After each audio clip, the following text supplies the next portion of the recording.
Welcome to the Riyada Podcast, where we discuss business, tech, and innovation in the Middle East and North Africa. The MENA region is quickly becoming a global hub for both big tech and dynamic startups. On this podcast from the Wilson Center Middle East program, we discuss the latest developments in the ecosystem with startup founders, investors, operators, educators, and much more in between. Welcome to the Riyada Podcast. I'm your host, Alex Farley, and today we're joined by my boss, Director of the Middle East program at the Wilson Center, Merissa Khurma. Thanks for joining us today. Thank you, Alex. So to set this up a little bit, in addition to your many other roles, you also have a lot of experience with international development projects in the Middle East, particularly the Middle East and other places.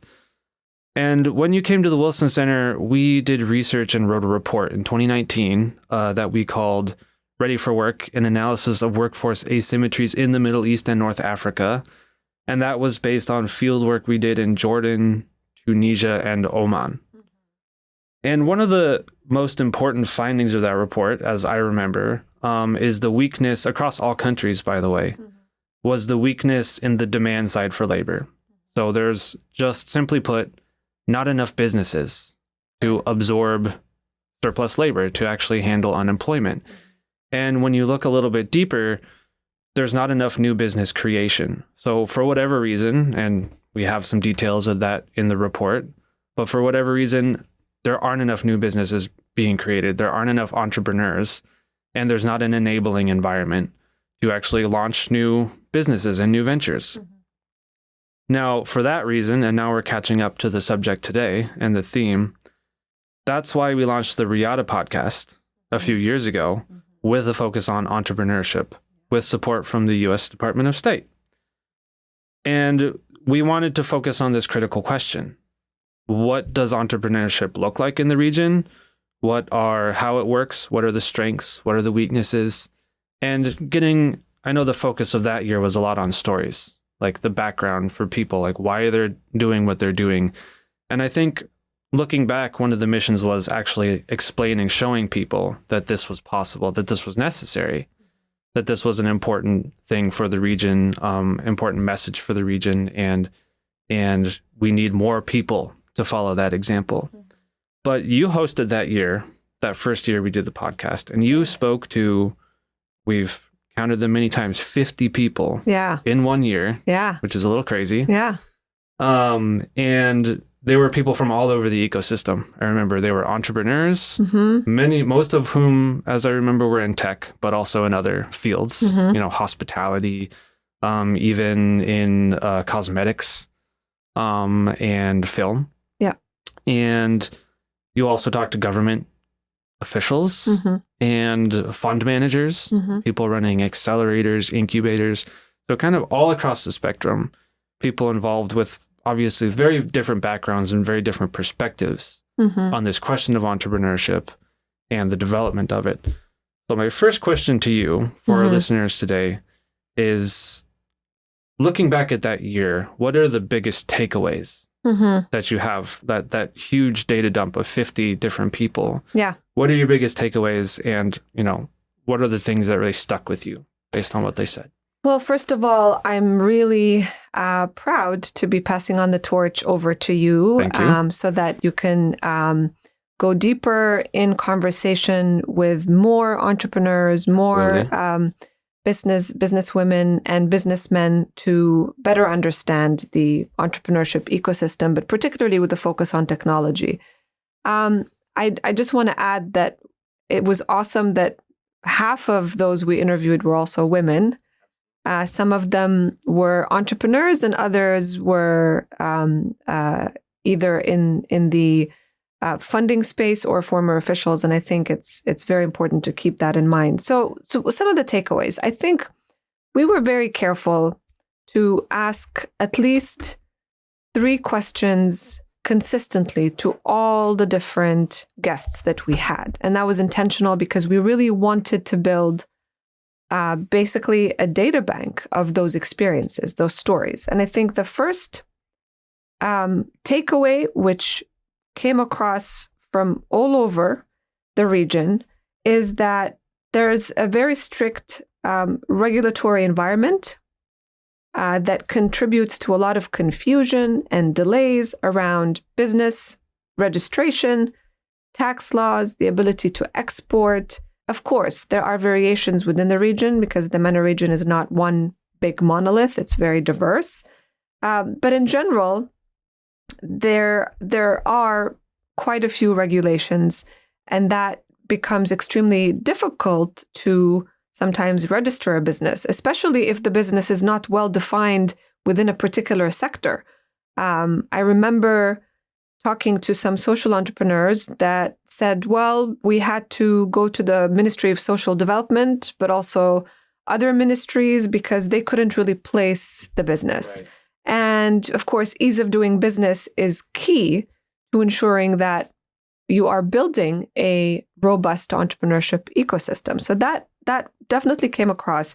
The second point that I would raise here is the access to capital, access to finance. We've talked to a few VCs and a few accelerators that also help with raising funds. There are challenges accessing funds, especially significantly larger amounts to propel a business. And I think that, the banks and the way that a lot of the banks are set up are not necessarily set up for those types of businesses, for this extent of risk taking. And we'll talk a little bit more about that later. But it basically means that when you have less access to finance, then you're not going to have as many people try new things. And it does discourage people. I think women in particular face that barrier very, very significantly, because there's also in some countries, the guardianship system and the laws sometimes make it difficult for women to go access or apply for a loan separately. There is this sort of, cloud of doubt that is cast by some of the banks when women want to apply for loans as well, even though we know from previous experiences in other regions that women are actually very thorough when it comes to paying back the loans. They're very organized. So there's a lot there that we need to tackle. And then we want to talk about one of the other takeaways is the skills gap that exists in the workforce, which has an impact on entrepreneurs and entrepreneurship in general. And this was, as you remember, Alex, one of the main findings of the Workforce Development Report, that there's a skills gap. And when you ask the government, well, who's going to work on the upskilling or the reskilling, they point fingers to the private sector. But the private sector expects the government to work on it. And of course, the right answer is that it has to be a combination of both working on this and others filling in the gaps, be it civil society organizations or international development agencies that are basically working on capacity building. But the skilling is very important. And last but not least, which was not so surprising to me, given the work that we did on the Workforce Development Report, which is the mindset. There were so many people that started by saying we were very scared to fail. And of course, an entrepreneurial journey is one that is pretty much peppered with various failures, because that's how you learn. You learn from these failures, you pick up and you move on. And I think it has a lot to do with the cultural mindset in place. Most people want secure, safe, stable jobs, and that's why the public sector is the largest employer in many countries in the region. And so their risk-taking is not really part of the cultural fabric of the different societies. But I think we're seeing some changes and progress. And I think, that brings me to my last takeaway, which is I was very inspired by a lot of the people we spoke to, right. Both men and women, because they wanted to do something different, and they did, and they succeeded to some extent, right? And those are the stories that we want to highlight. Yeah. And I love that you pulled it all together because these are people that overcame so much more adversity in doing what they wanted to do, which is kind of like taking an entrepreneur from the US and multiplying it by 10, like based on what the barriers that they faced. Sometimes it can feel that way, but there's a lot of really good things that you brought up, and you mentioned the regulations. So that's the enabling environment in a shorthand, the access to capital. I remember hearing that over and over. The skills gap, which is, you point out very aptly, is a problem on both sides. And there's just this finger pointing and like whose investment is supposed to take care of that. But before we move on, I think, getting a little bit into some of these cases, what are some examples? Let's move back to the regulations. I think one of the things that I've noticed is there are efforts to have better regulatory environments, but they're so asymmetrical, right? You have every country doing something completely different. Right. They're kind of, copying each other, maybe if they see a good example from another place. But each one of their, bureaucratic and regulatory environments so different that they're all working out new solutions. But as you've kind of traveled around and as you've talked to people in this space, what countries do you think have started to unlock a little bit of that? I can't say that any of them have truly thrown the doors wide open on this. There's still a lot of work to be done. But where do you think the door's opening a little bit? Where do you think there was potential, but maybe it's still being held back by some old policies? Mm-hmm.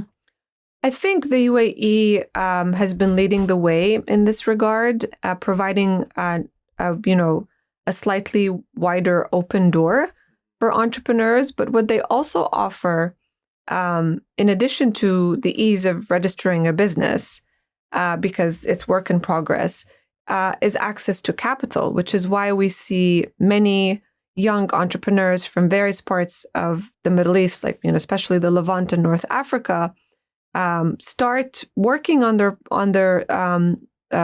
enterprises in their locales, but then hitting some sort of wall with the local VCs or the banks, and then going to the GCC, but primarily the UAE, and seeking funding. And Rami is one example of a really successful enterprise. Started by a serial entrepreneur himself. Serial entrepreneur, Lebanese. The access to finance was pretty much resolved in the UAE. And in terms of other places where there's a lot of potential, but there's hold up, I think Jordan is a really good example, because when you look at the list of entrepreneurs that are celebrated or commemorated by the World Economic Forum on an annual basis, a third of these entrepreneurs are Jordanian, but similarly, they have to go elsewhere for funding. I know Jawakir, which is a very successful gaming app that is, born in Jordan, also had to sort of expand further to the UAE for all the incentives that they provide.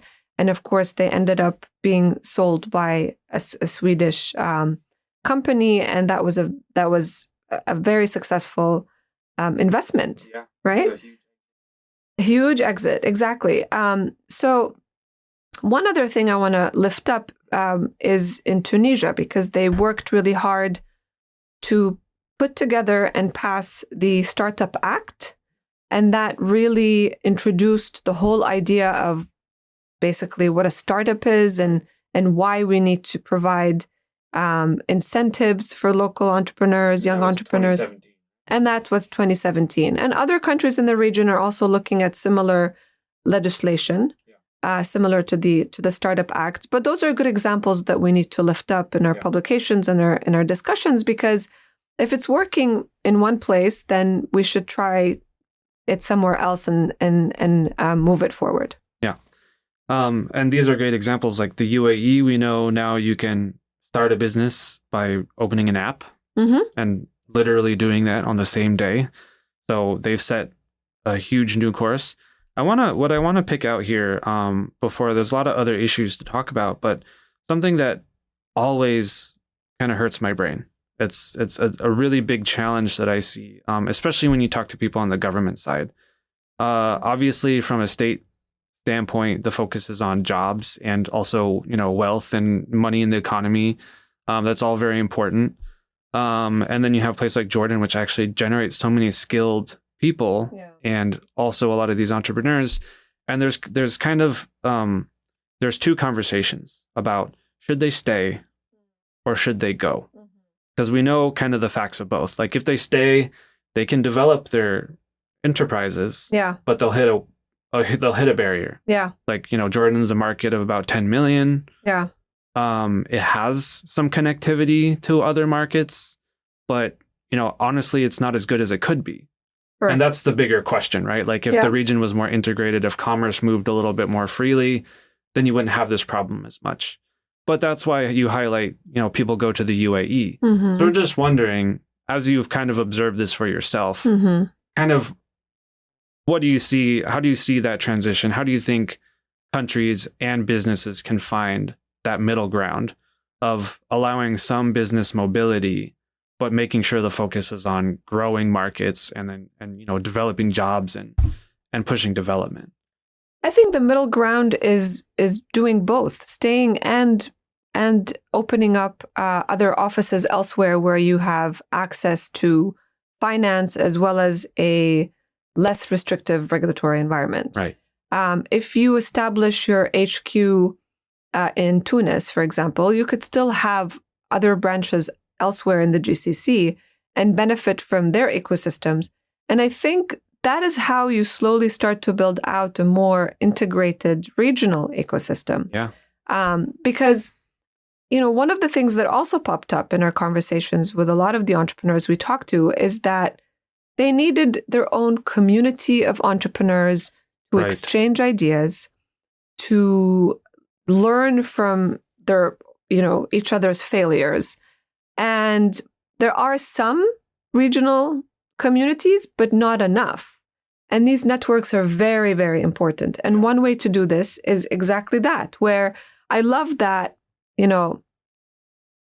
Flat Six Labs was really, born in Cairo and now has branches in Jordan, in Tunis, in Qatar. And that is a really good example of how you can connect the dots through some sort of regional incubator / accelerator, and then create this community or network of budding and experienced entrepreneurs that feed the system, feed that ecosystem. So we need more of that. I think that is one way to do it. Yeah, and it's interesting to remind people that when you look at tech entrepreneurship in the United States, a vast majority of the money is concentrated in the San Francisco Bay Area because that's the community. They rely on each other, they invest together. But when those enterprises get off the ground and really start reaching critical mass, then you see that investment spill over. So it's interesting how the region might manage that. And I think it's something that we should continue to look at going forward. But going through, there's a lot of other good things to get to. And I want to skip the capital question for a second because, there's a lot of interesting routes to go down. At some point, it just needs to grow. But I wanted to talk about skills.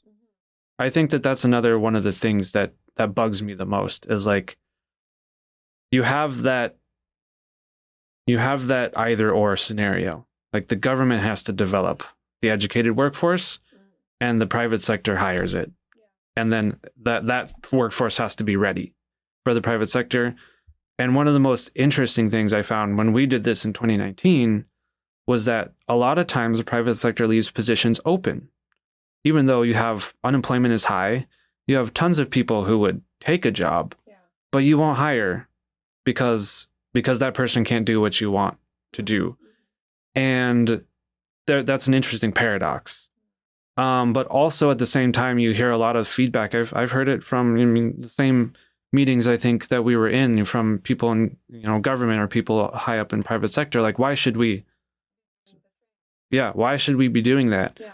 And I think the only thing that I can think of is like this. There's a big culture thing, like the culture specifically of the private sector. It's its own community. They don't necessarily have that orientation. Whereas, in the US market, we're more familiar with it. Sometimes we'll hire someone and we'll train them from the ground up, or we'll promote their further growth. It's not always easy for, business, especially hard for small businesses. And I think that's totally understandable. But what do you think is the solution there? Like, how can you reframe this issue that it's really both working together and it's more of like a cycle between like skill education, skilling, upskilling, and like everybody puts more hands in that? It is definitely a cycle that all the different stakeholders have to contribute to. The more conversations the private sector has with the government on these issues, the better. And again, we need to look at the role models, those who are leading the way. I want to point to Luminous Technical University in Jordan that has really reshaped, reframed, pretty much revolutionized technical education and what it means. And their main strategy is focused on learning by doing, on job training. And if that's part of your educational, part of your pedagogy, then you have to have a conversation with the private sector. So that is key. People on their board include those who are in the private sector and the public sector. That conversation has to be a constant conversation. So, and there are, of course, other examples across the region. But that's very important. There has to be communication about what the private sector needs, and the governments are not as agile as they should be. They're definitely slower to respond, but that's where civil society can also step in. But maybe that could even be a business sector of its own. Absolutely. Continuing training. Training, professional development, training, upskilling and reskilling, especially when we're looking at soft skill training. We're not born knowing how to work in a team. Right. We all learn by doing. The etiquette around Outlook emails. Yeah, and that's more technical, right? Yeah. But in terms of like human interactions, like how do I disagree with my boss, for example, right? How do I present in front of all these people? How do I work with my colleagues that have different ideas, et cetera, et cetera? Those are all essential skills for the future, these life skills that, according to various reports, whether it's, PwC or the World Economic Forum or others that do research on this, these are the skills of the future that will enable young graduates to be easily placed in the job opportunities that are there. And I think a word to the private sector in the region, even in the US, there's still a lot of progress to be made when it comes to professional development, but it's of course, much more advanced than it is in the region. But talk to the big companies that made it. They didn't make it by not investing in their own people, because ultimately that's what it is. It's investing in human capital. And when you have that mindset shift that we need to invest in our people, and you have the political will, do what it takes, then I think that everybody will be on board. You think the private sector in the region will make that shift on its own? I think they have to be prodded, and that's where the political will component comes into play. And again, for the private sector, I mean, if they are only looking at profitability, that's how you grow. You grow with good people who are well trained. And if you want them to be trained in a certain way, then who are you waiting for why are you waiting for others to train them? Step in, do the training. It's worth it, not necessarily in the short term, but for sure in the medium to long term. Yeah, that's a powerful message. And just to add context to something that you said earlier, that according to a lot of studies, soft skills are in the highest demand for private sector jobs. So it's not just about, engineering, software. Right. A lot of reasons people don't get those jobs, don't stay in jobs, is because they do not have those cooperative, teamwork, developmental skills. that we call soft skills, or we like to call them essential skills. Essential right? skills. Yeah. And one thing to add here, because this came up in 2 of the episodes from entrepreneurs. And they said, even if you fail as an entrepreneur, you will be rehired by the private sector like this, because the lessons learned for you as a local entrepreneur, as a young entrepreneur that failed, make you so ready to tackle any challenge. You are in this mindset that is focused on problem solving and innovation and creativity. And one of the entrepreneurs we talked to said that he prefers to hire from the ecosystem, and he picks those who, quote unquote, failed because they have so much potential and so many lessons learned that they're ready to get in and do the work. Right. And they can even go off again, and start later. Start again. Exactly. Yeah. Exactly. That's what it's all about. Mm-hmm. I'd love to get to this question on capital, but I think we got to move forward because we'll have to come back for another episode. But before, there's 2 more main questions I want to ask you. So we looked back over a year of this podcast, and it's been about a year since we did finish that first round. What are you looking at now? What are you observing in the market? What are the kind of new developments you're seeing that interest you the most, maybe concern you the most? Mm-hmm. What are you observing? Well, 2 things. I think, first of all, women in the workforce. I think this is the lowest hanging fruit that is not being picked fast enough. And it's a huge opportunity for so many countries in the region, especially where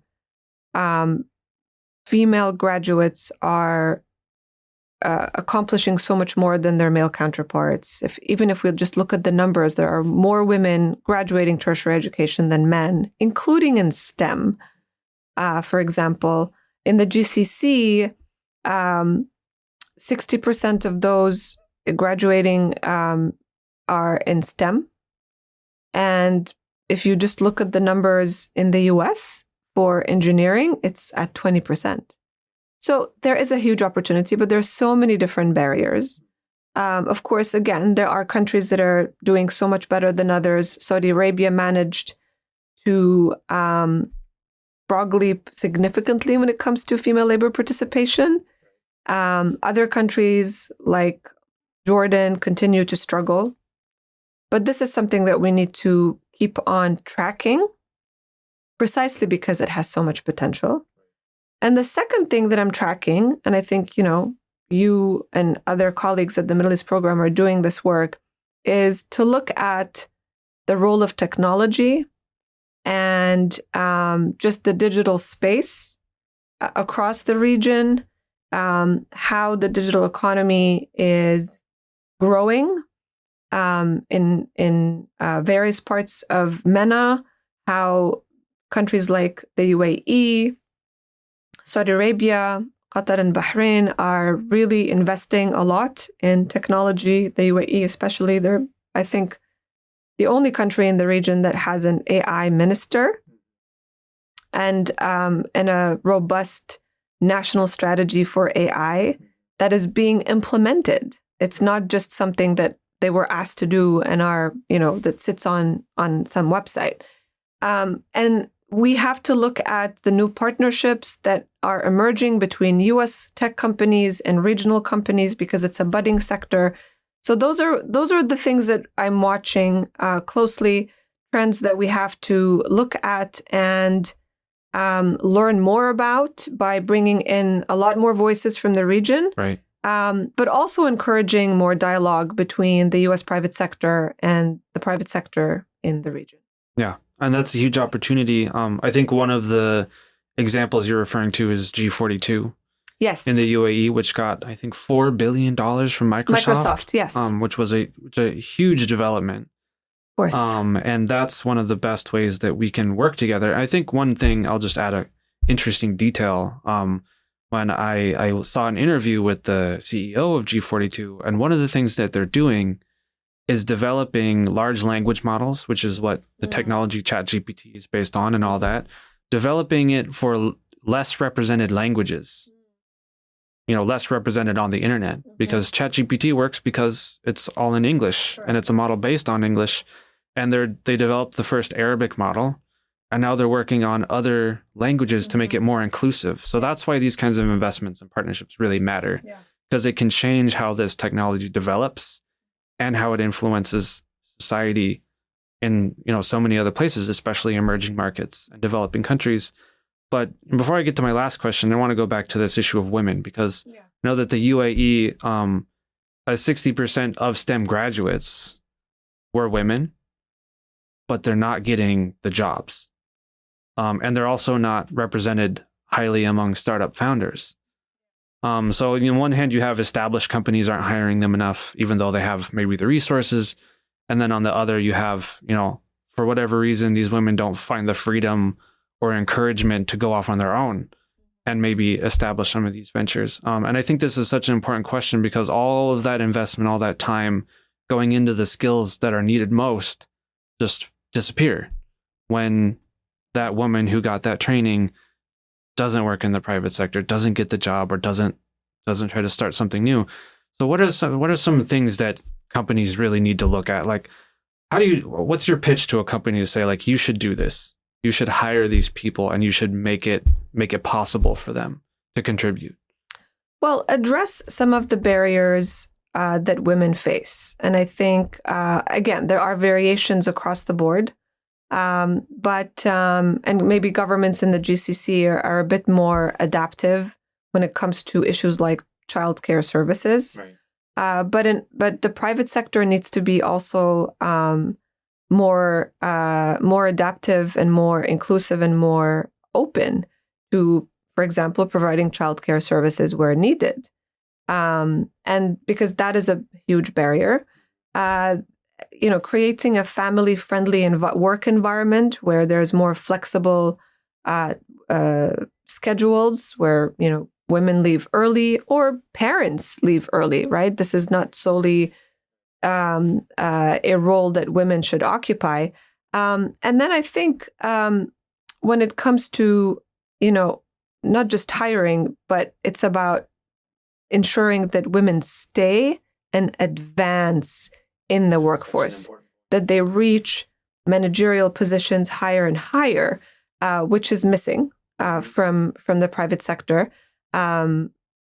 This, again, you have to address the barriers. Once you do that, you will have more women at the table. And all the research, whether it was the World Bank using the frame of smart economics, basically includes women in the economy, or just looking at the various reports about GDP being quadrupled if you have 50-50 men and women in the workforce. All of the numbers showcase that if you have more women on boards, that you have more profit, right? So those are the incentives that you can include in discussions with the private sector.